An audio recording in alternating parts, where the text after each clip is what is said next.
யாருப்பா? ஐயா ஓட்டு கேட்டு வந்திருக்கோம் ஐயா. சரி, உங்களுக்கு ஓட்டு போட்டா என்ன பெனிஃபிட்? பெனிஃபிட்டு பிச்சை எடுத்தாதான் துட்டு. ஆமா, வேற என்ன பண்ணுவீங்க? ஐயா எனக்கு முன்னால் உள்ளவர்களே எல்லாத்தையும் சுரண்டி விட்டு சண்டி விட்டார்கள். மித்த மீதி ஏதாவது இருந்தால் நான் சுரண்டலாம் என்று வந்திருக்கிறேன். தலைவரே, இதுல நான் சுத்தமா நம்பிக்கை இல்ல தலைவரே. ரேஷன் கார்டுல உள்ள எல்லாருக்கும் 2000 ரூபாய் கொடுக்கலாம் இருக்கோம் ஐயா. உங்க குடும்பத்துல இப்ப எத்தனை பேரு? 4 பேரு. 4 பேர்னா தலைக்கு 2000, 4 பேருக்கு 6000 ஆச்சா? ஆமா. மாசம் இந்த 6000 உங்க அக்கௌண்ட்ல டெபிட் ஆயிரும். தலைக்கு 200, தலையோட சேர்த்த போட்டு பிரியாணி தரமையா? தலைவரே, என் ஓட்டு உங்களுக்கு தான் தலைவரே. இந்த ஓட்டு கொடுத்தீங்கன்னா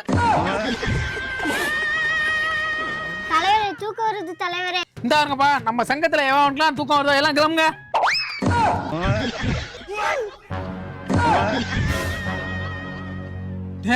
எத்தனை பேரு போனாலும் நீ ஒருத்த இலை காட்டி இருக்காரு.